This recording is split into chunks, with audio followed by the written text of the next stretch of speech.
Mi nombre es Elena Herrera y tenía 32 años cuando mi hermana eligió mi fiesta de aniversario para anunciar que estaba embarazada del bebé de mi esposo. Lo hizo frente a 40 personas, bajo un candelabro, mientras yo estaba de pie junto a un pastel decorado con las palabras: «Feliz aniversario, Elena».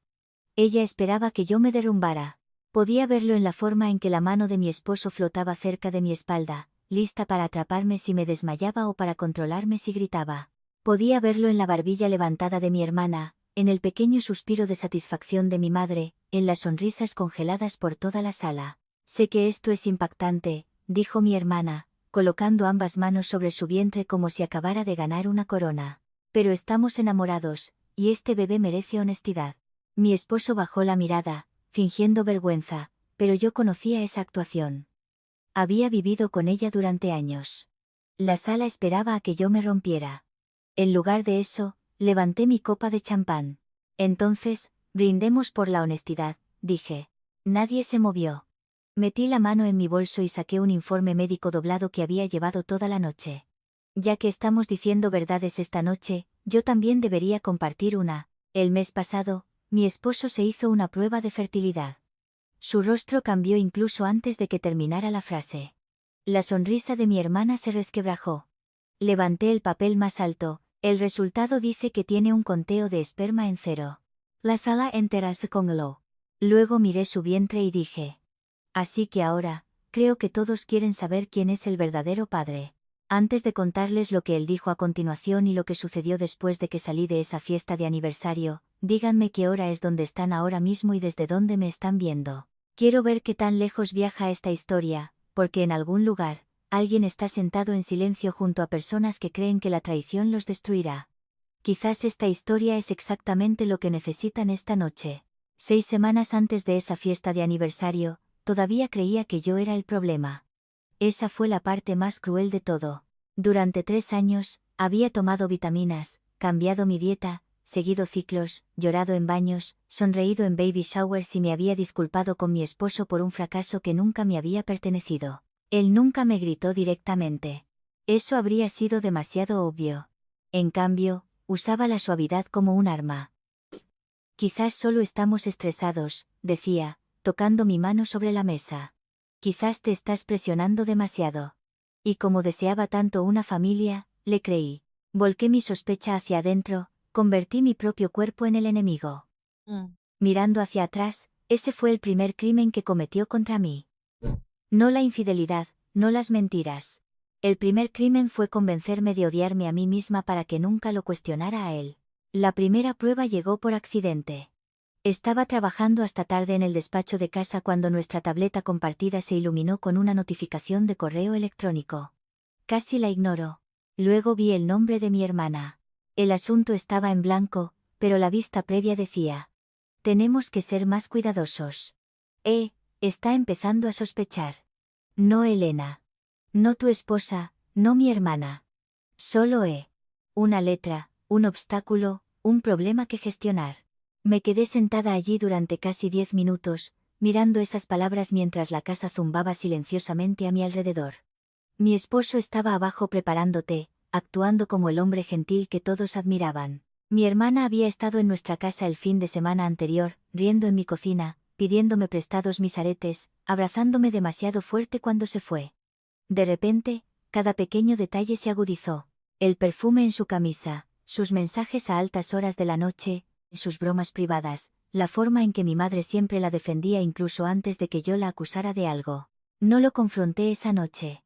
Eso es importante. La antigua Elena habría bajado corriendo las escaleras con lágrimas en los ojos, suplicando una explicación. La antigua Elena quería respuestas de inmediato porque todavía creía que el amor podía ser rescatado por la honestidad. Pero la mujer que miraba ese correo electrónico entendió algo más frío. Los mentirosos no confiesan porque se lo pidas amablemente. Confiesan cuando las paredes se cierran y cada salida desaparece.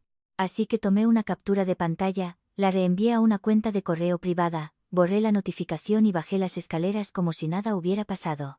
Me entregó el té. Le di las gracias. Me preguntó por qué tenía las manos frías. Le dije que la ventana del despacho había estado abierta. Me creyó, Porque los hombres como él nunca sospechan que las mujeres silenciosas están recopilando pruebas. A la mañana siguiente, llamé a mi mejor amiga, Laura. No lloré hasta que estuve en su auto con las puertas cerradas y la radio alta para cubrir el sonido. Le mostré la captura de pantalla. Su expresión cambió lentamente de la confusión a la ira y a algo parecido al miedo. ¿Qué vas a hacer?, preguntó. Dije, primero, voy a averiguar si alguna vez yo fui el problema. Esa tarde, conduje hasta la clínica de fertilidad donde supuestamente mi esposo había estado gestionando todas nuestras citas. La recepcionista me reconoció, pero su sonrisa se tensó cuando pedí copias completas de nuestros expedientes. Su esposo generalmente se encarga del papeleo, dijo. Le devolví la sonrisa. Exactamente por eso lo necesito. 15 minutos después, estaba sentada en mi auto con una carpeta en mi regazo y todo mi matrimonio abriéndose de par en par en mis manos. Mis resultados eran normales. No perfectos, no imposibles, no sin esperanza. Normales. Su expediente estaba casi vacío. Ninguna prueba completa de fertilidad masculina. Ningún informe final, ninguna prueba de que alguna vez se hubiera sometido a los análisis que, según él, habían sido inconclusos. Ese fue el momento en que el dolor se convirtió en estrategia. Todavía no quería venganza. No del todo. Quería la verdad. Quería que el suelo bajo mis pies dejara de moverse. Quería saber si había pasado 3 años lamentando una mentira. Así que programé una nueva cita con la excusa de una consulta de pareja. Le dije a mi esposo que el médico necesitaba muestras actualizadas de ambos antes de cambiar los planes de tratamiento. Se quejó, lo pospuso, bromeó e intentó usar su encanto para evitarlo. Lo observé hacer todo eso con un rostro tranquilo y una aplicación de grabación funcionando en mi bolso. Cuando finalmente fue, esperé 3 días por el resultado. Azoospermia, conteo de esperma en 0. El médico fue cuidadoso con sus palabras. Yo no. Entonces, ¿no puede ser el padre de un niño de forma natural?, pregunté. El médico me miró durante un largo segundo y dijo, basado en este resultado, la concepción natural se consideraría médicamente imposible. Debería haber sentido alivio. En cambio, sentí una rabia tan limpia que casi me estabilizó. Porque esto significaba que el comportamiento reciente de mi hermana rechazar vino, tocarse el vientre, susurrar con mi madre no era solo sospechoso. Era una trampa. O estaba mintiendo sobre estar embarazada, o estaba embarazada de otra persona y planeaba usar la culpa de mi esposo para destrozar mi vida en público. Una semana después, la vi saliendo de otra clínica con un hombre que reconocí de viejas fotos de la universidad. Ricardo Fuentes, su exnovio. Él le tocó la espalda baja con la familiaridad de alguien que no creía ser un secreto. Les tomé fotos desde el otro lado de la calle. Luego seguí la evidencia, no la emoción, recibos de cafeterías, fechas de citas en la clínica, publicaciones en redes sociales mal ocultas, no eliminadas. Un comentario de Ricardo bajo una foto antigua. La mejor noche de mi vida. Mi hermana no solo me había traicionado. Había construido una mentira dentro de otra mentira y planeaba ponerla sobre la mesa de mi aniversario como un regalo. Esa noche, Laura se sentó frente a mí en la isla de su cocina mientras yo extendía los documentos entre nosotras. Correos electrónicos, resultados de fertilidad, fotografías, capturas de pantalla, transferencias bancarias de mi esposo a mi hermana y una invitación de aniversario impresa en papel marfil. Laura tocó la invitación y susurró. ¿Vas a dejar que lo anuncien? Asentí. Quieren una audiencia, dije. Así que les daré una. Me miró como si apenas me reconociera. Quizás yo apenas me reconocía a mí misma. Pero por primera vez en años, no estaba suplicando ser elegida. Estaba eligiendo el campo de batalla. La fiesta de aniversario fue idea mía, lo que hizo que mi esposo sospechara durante exactamente un día. Después de eso, su ego se tragó la advertencia. Pensó que estaba tratando de salvar el matrimonio. Pensó que las elegantes invitaciones, el salón privado, el fotógrafo, la torre de champán y la lista de invitados llena de amigos de la familia significaban que estaba desesperada por mostrar una vida perfecta. Mi hermana pensó lo mismo. Mi madre la ayudó a creerlo. Lo supe porque para entonces ya tenía otro hilo de correos, uno que mi esposo olvidó borrar de una laptop sincronizada. Mi hermana había escrito. ¿Estás seguro de que no hará una escena? Mi esposo respondió. Estará demasiado conmocionada. Su madre la calmará. Esa frase se quedó conmigo. Su madre, no tu madre, no mi mamá. Su madre. Como si yo perteneciera a un cuidador. Como si mi dolor pudiera ser gestionado por la mujer que había pasado toda mi vida pidiéndome que fuera más pequeña para que mi hermana pudiera brillar. Planeé la fiesta como un caso legal. Cada asiento tenía un propósito. Mi esposo se sentó a mi derecha, lo suficientemente cerca para que todos vieran su reacción. Mi hermana se sentó frente a mí, donde el fotógrafo pudiera capturar su rostro. Mi madre se sentó a su lado, la leal perra guardiana de la niña dorada. Laura se sentó cerca de la parte de atrás con un pequeño dispositivo de grabación oculto en su bolso e instrucciones de capturarlo todo después del anuncio.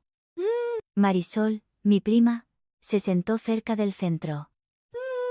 Era ruidosa, sociable, imposible de controlar y adicta a transmitir en vivo los eventos familiares. La gente subestimaba a Marisol porque hablaba demasiado. La invité porque hablaba demasiado. Algunas verdades necesitan un testigo. Algunas verdades necesitan 40. Cuando mi hermana se puso de pie, la sala se suavizó a su alrededor. En eso confían los mentirosos hermosos. Llevaba un vestido azul pálido, lo suficientemente suelto para sugerir inocencia, lo suficientemente ajustado para guiar todas las miradas a su vientre. Mi madre juntó las manos como si estuviera viendo un milagro. Mi esposo se quedó quieto a mi lado. Sentí su rodilla apartarse de la mía debajo de la mesa. Mi hermana golpeó su copa con un cuchillo. Sé que esta noche se supone que es sobre Elena y su matrimonio, comenzó. Incluso entonces, dijo mi matrimonio como si ya estuviera muerto. Pero la vida es complicada y, a veces, el amor sucede donde menos lo esperas. Algunas personas rieron nerviosamente. Observé a mi esposo mirar fijamente el mantel. Ella continuó, con la voz temblando perfectamente. Estoy embarazada. La sala estalló en jadeos. Luego silencio. Dejó que el silencio se alargara. Quería que el cuchillo entrara lentamente. Luego dijo, y el padre del bebé es el esposo de Elena. Por un segundo, no fui estratégica. Por un segundo, la vieja herida se abrió. No porque estuviera sorprendida, sino porque escuchar la traición en voz alta la hace real de una manera que las pruebas nunca pueden. Mis pulmones se contrajeron. Mis dedos se apretaron alrededor del tallo de mi copa. Pensé en 3 años de pruebas negativas. Pensé en mi hermana abrazándome mientras llevaba su mentira. Pensé en mi madre sabiéndolo. Luego miré el rostro de mi esposo y no vi remordimiento, sino cálculo. Estaba esperando a ver si me convertiría en la esposa inestable. Eso me salvó. La rabia puede quemarte viva, pero la claridad es más fría. Brindemos por la honestidad, dije. Mi voz se escuchó más lejos de lo que esperaba. Los murmullos cesaron. Mi hermana parpadeó, confundida por la ausencia de lágrimas. Mi esposo susurró. Elena, no lo hagas. Fue lo primero honesto que dijo en toda la noche. Desdoblé el informe de fertilidad y lo coloqué junto a mi plato. Ya que estamos celebrando anuncios que cambian la vida, yo también tengo uno. El mes pasado, mi esposo se sometió a una prueba de fertilidad. La silla de mi madre raspó el suelo. Esto no es apropiado, espetó. La miré. Tampoco lo es ayudar a una hija a robarle el matrimonio a la otra, pero aquí estamos. Alguien jadeó. El rostro de mi hermana se tensó. Mi esposo intentó tomar el papel. Lo aparté. El resultado fue azoospermia, dije. Conteo de esperma en 0. Médicamente, no puede ser el padre biológico de un niño concebido de forma natural. La frase aterrizó como un cristal rompiéndose. Mi hermana susurró. Eso es imposible. Mi esposo no dijo nada. Ese silencio lo condenó más rápido que cualquier documento. Saqué el segundo informe. Clínica diferente, mismo resultado. Luego mostré la página a la sala, no por drama, sino como prueba.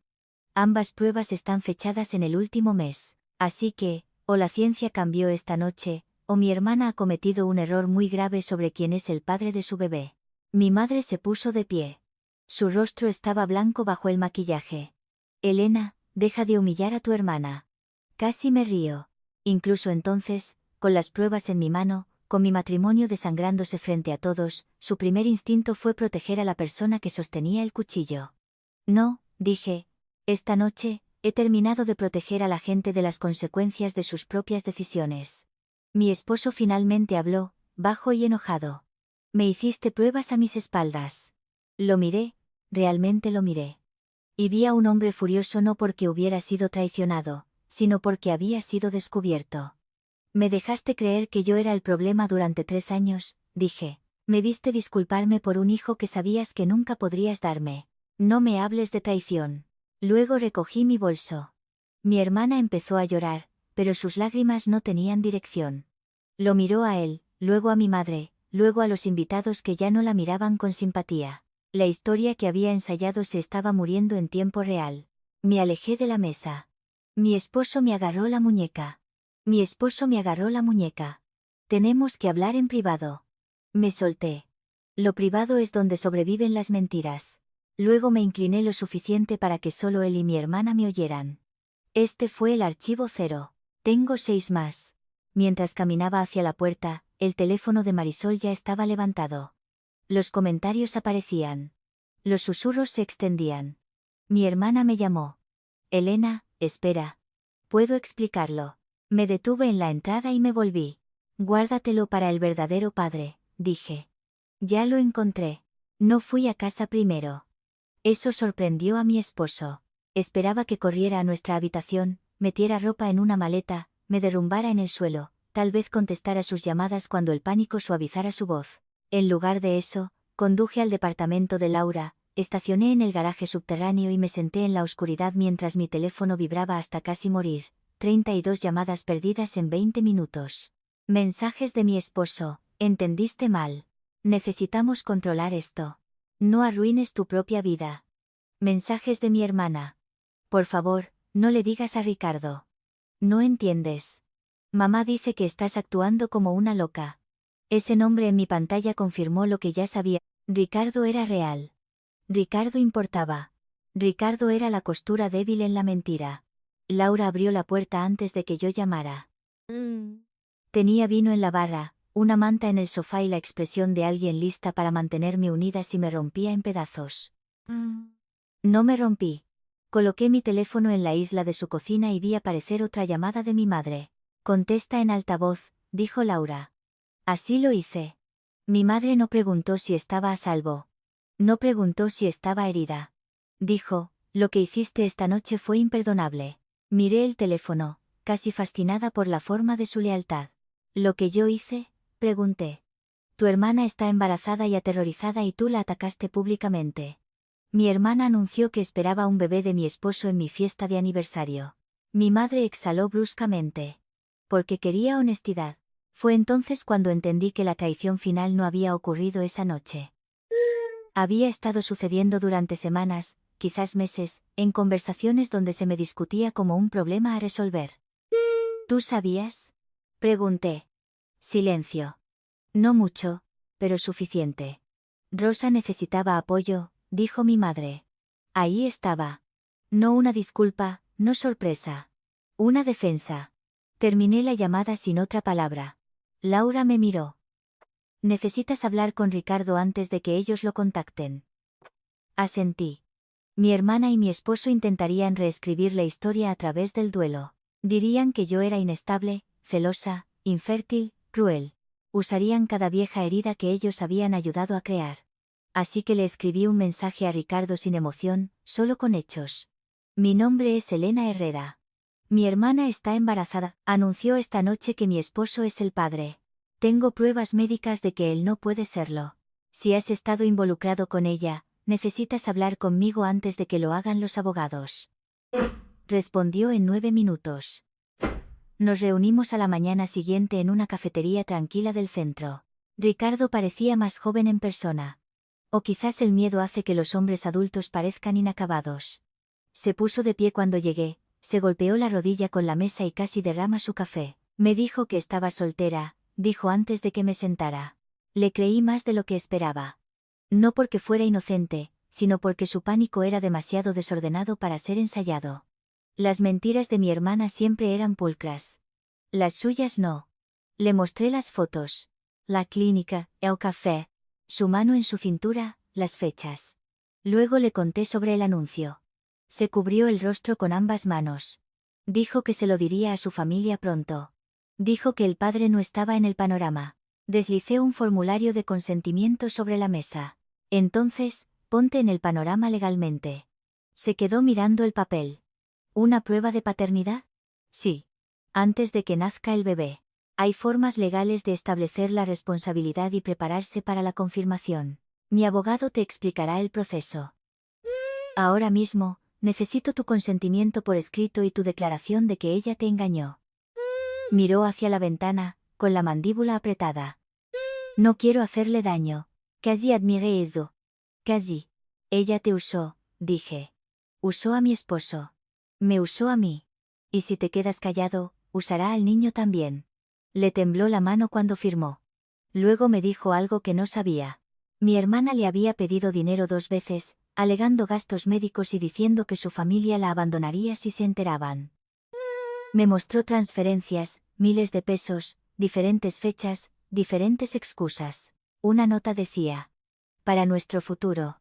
Al mediodía, mi abogado, el licenciado Rivas, tenía la declaración de Ricardo, los informes de fertilidad de mi esposo y la primera capa de registros financieros. Para las 3, encontramos otra capa.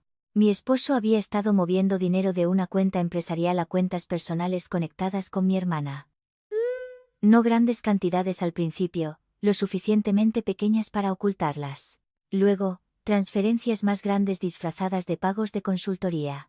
Había pensado que la infidelidad era toda la podredumbre. Era solo el olor.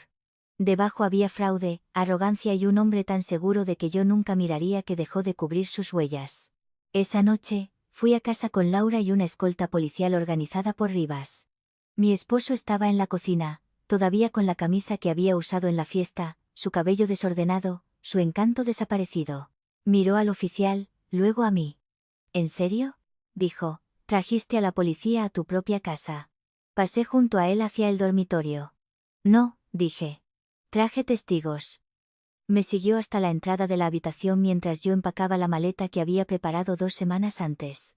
Elena, estás haciendo esto más grande de lo necesario. Doblé un suéter. Anunciaste un embarazo con mi hermana en mi fiesta de aniversario. Entró en pánico.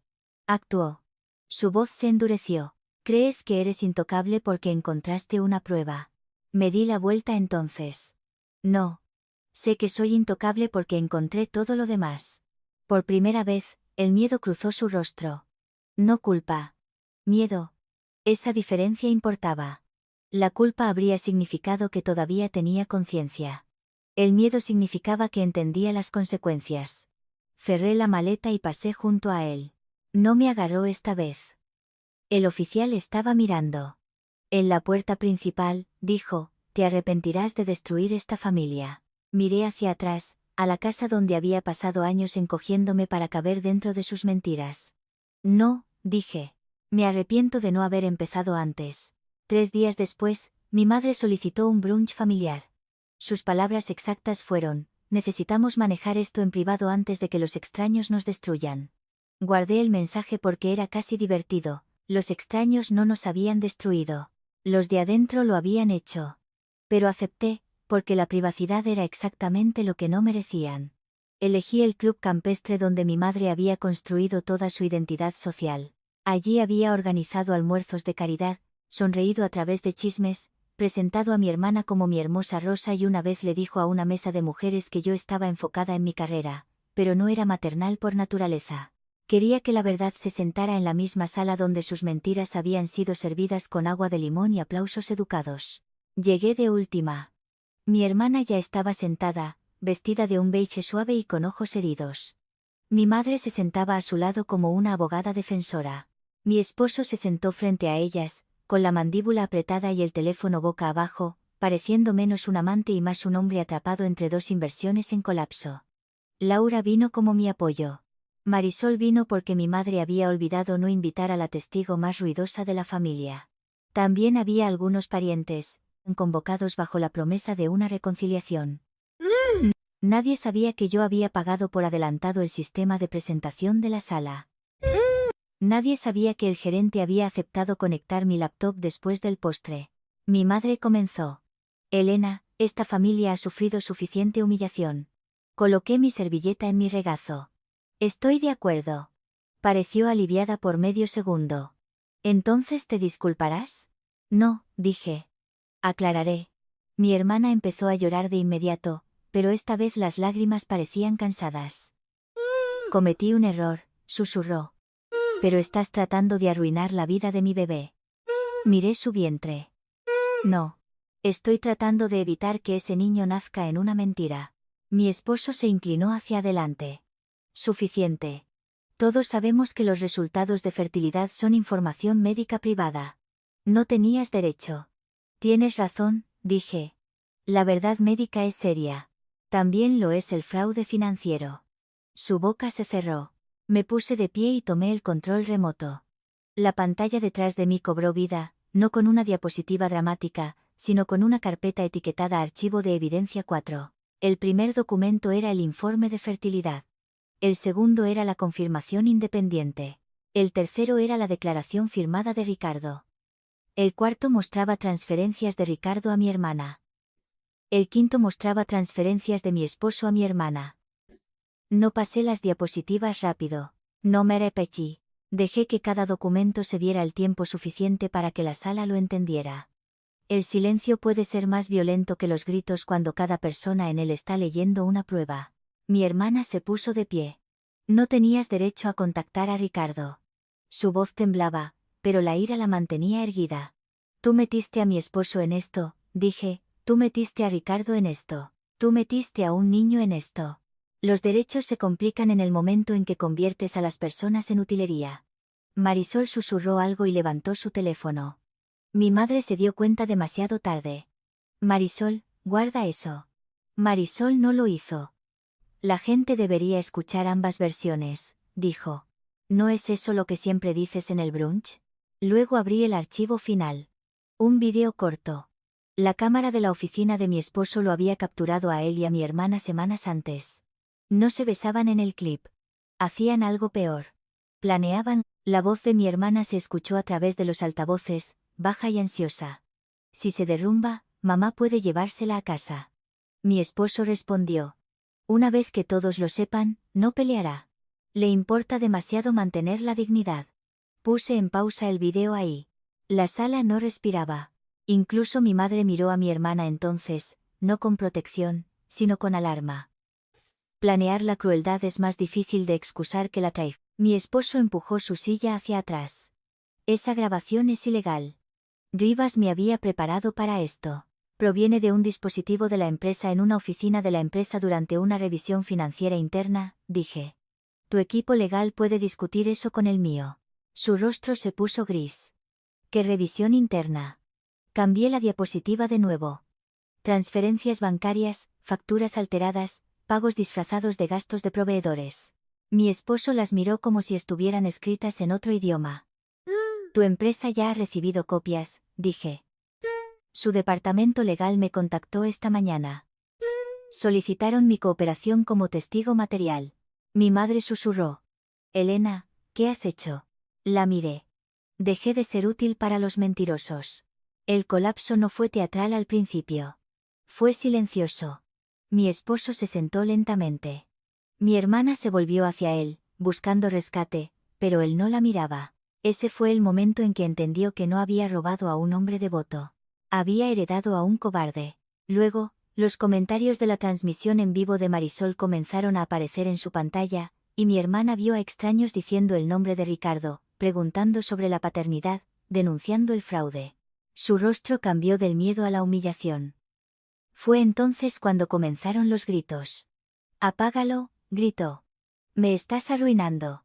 Dije, «No, estoy mostrando la versión de ti que mantenías oculta». Mi madre se levantó tan rápido que su silla se volcó. «Eres cruel», dijo. La palabra podría haberme herido una vez. Ese día, sonó como una confesión. «Cruel habría sido dejar que tu hijo creciera dentro de una mentira», dije. «Cruel habría sido dejar que él continuara robando de su empresa. Cruel habría sido quedarme en silencio para que pudieras seguir fingiendo que tu hija favorita era inocente». Sus labios temblaron. Estaba tratando de proteger a mi familia. «No», dije. «Estabas protegiendo tu historia favorita». Antes de irme, coloqué 3 sobres en la mesa. Uno para mi esposo. Papeles de divorcio. Uno para mi hermana. Una notificación del abogado de Ricardo. Uno para mi madre. Documentación que mostraba que la casa en la que vivía había sido financiada parcialmente con dinero ahora bajo investigación. Ella abrió el suyo primero. Sus manos temblaban tanto que las páginas sonaban. Mi casa, susurró. Puede convertirse en evidencia, dije. Deberías hablar con un abogado. Mi hermana se hundió en su silla. Mi esposo miró los papeles de divorcio como si fueran una sentencia de muerte. Recogí mi bolso. Querían una audiencia para mi colapso, dije, tuvieron una para el suyo. La semana después del brunch no fue pacífica. La exposición fue solo el comienzo. La empresa de mi esposo lo suspendió en 48 horas, congeló su acceso y abrió una investigación formal sobre los registros financieros que yo había entregado. El hombre que una vez me dijo que era demasiado emocional durante los tratamientos de fertilidad me dejó un mensaje de voz tras otro, cada uno más débil que el anterior. Primero, se disculpó. Luego, culpó a mi hermana. Luego, culpó al estrés. Finalmente, cerca de la medianoche, su voz se hundió en algo feo. Deberías haberte quedado callada. Guardé ese mensaje también. Mi abogado solicitó el divorcio, la protección de activos y una orden de restricción después de que mi esposo apareciera fuera del edificio de Laura, borracho y gritando mi nombre. Ese mismo día, el abogado de Ricardo inició el proceso legal para establecer la paternidad y proteger sus derechos. Mi hermana intentó luchar contra la verdad de la única manera que sabía. En línea, publicó un vídeo lloroso afirmando que yo era celosa, inestable y que intentaba destruir su felicidad. Duró menos de una hora antes de que Marisol publicara el clip del brunch, aquel donde mi hermana y mi esposo discutían cómo yo me rompería. Después de eso, los comentarios cambiaron. Los patrocinadores desaparecieron. Los amigos dejaron de defenderla. La mujer que había construido su vida en torno a ser admirada aprendió de repente lo rápido que la admiración se convierte en juicio. Mi madre vino a mi apartamento 2 días después. No preguntó cómo estaba, dijo, Rosa no ha comido. Me quedé junto a la puerta y la miré. Incluso después de todo, su primer instinto seguía siendo proteger a la hija que sostenía el cuchillo. Entró sin permiso a la sala y me rogó que me detuviera antes de que el daño fuera permanente. Puse una carpeta sobre la mesa de centro. Dentro había mensajes entre ella y mi hermana, registros de transferencias y un préstamo falsificado a mi nombre 3 meses antes.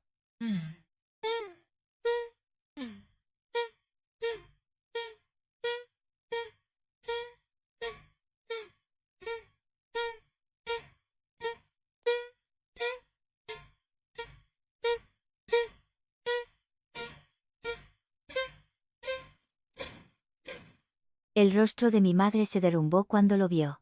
Rosa estaba desesperada, susurró. Ese fue el momento en que se rompió el último hilo dentro de mí. Yo también lo estaba, dije, durante 3 años. Pero mi dolor nunca fue urgente para... Esa noche, mi esposo violó la orden de restricción. Apareció en mi edificio, borracho, furioso y convencido de que todavía podía asustarme para que guardara silencio. La seguridad llamó a la policía antes de que llegara al ascensor. Observé a través de la cámara del vestíbulo cómo los oficiales lo esposaban. Por la mañana, su arresto era noticia local, y su empresa había pasado de una revisión interna a una denuncia penal. Fraude, malversación, documentos falsificados.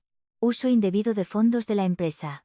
De repente, la infidelidad ni siquiera era lo peor que había hecho. Era solo el error que me hizo empezar a buscar. Un mes después, Rivas me llamó a su oficina. Quiere un acuerdo con la fiscalía, dijo. La evidencia es abrumadora. Mi hermana enfrentaba el caso de custodia de Ricardo y una demanda civil. La casa de mi madre estaba siendo involucrada en la investigación financiera porque algunos pagos conectados a mi esposo habían ayudado a cubrir sus deudas y renovaciones. Su pequeño y hermoso mundo ya no estaba explotando. Se estaba hundiendo lenta y públicamente bajo el peso de cada mentira que habían apilado debajo. ¿Quieres proceder con todo?, preguntó Rivas. Miré los archivos de evidencia esparcidos por su escritorio. Durante años, habían contado con mi silencio, mi vergüenza, mi necesidad de ser amada. Había terminado de pagar por su comodidad con mi propia destrucción. Todo, dije. Absolutamente todo. Esa noche, Laura trajo comida para llevar a mi apartamento temporal. Comimos en el suelo porque todavía no había comprado una mesa de comedor. ¿Te sientes mejor?, preguntó. Pensé en la pregunta. No mejor, dije. Libre. Y ser libre se siente extraño al principio. Más tarde, cuando mi teléfono se iluminó con otro número desconocido, dejé que sonara hasta que se detuvo. Por primera vez en años, el silencio no se sentía solitario. Se sentía mío. 6 meses después de la fiesta de aniversario, mi divorcio fue definitivo. Mi esposo fue sentenciado. La batalla por la custodia de mi hermana había comenzado, y la casa de mi madre ya no existía. Él recibió 8 años tras declararse culpable de delitos financieros y documentos falsificados a mi nombre. La gente me preguntaba si 8 años se sentían suficientes. Nunca supe cómo responder. Ninguna sentencia podría devolver las noches que lloré por un cuerpo que nunca estuvo roto. Pero la prisión hizo una cosa claramente. Volvió inútil su encanto. Mi hermana dio a luz a principios de la primavera. Ricardo llamó una vez para decirme que el bebé estaba sano y que él estaba buscando la custodia principal. No celebré eso. Un bebé no es un trofeo en una historia de venganza. Un bebé merece la verdad desde el principio.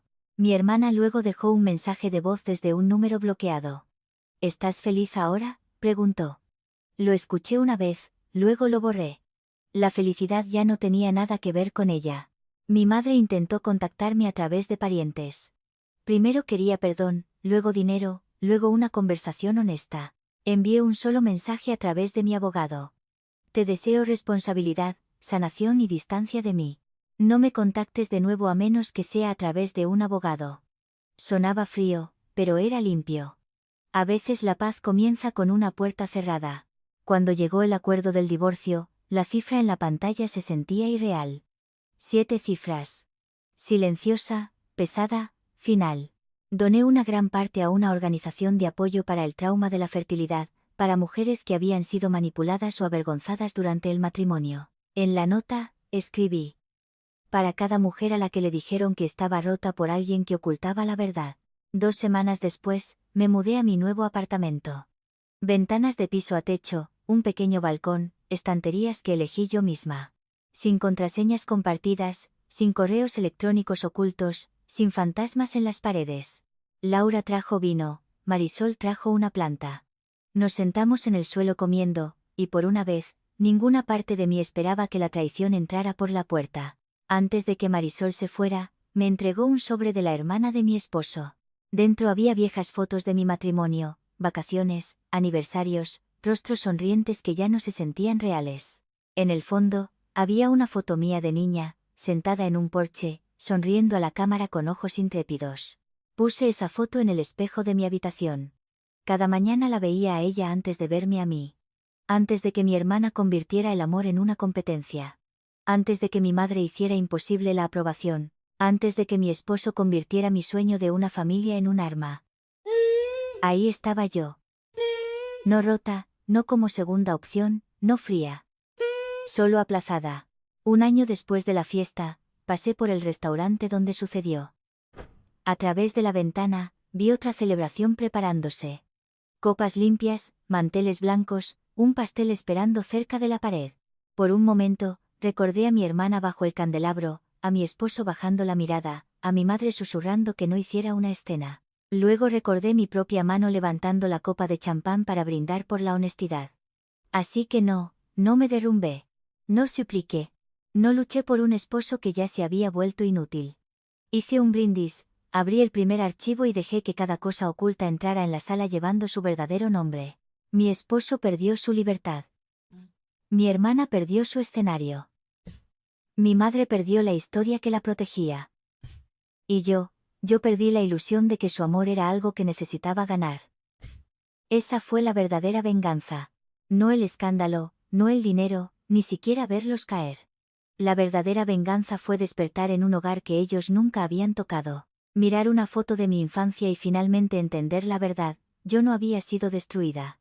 Solo había sido aplazada. Y ahora, finalmente, era libre.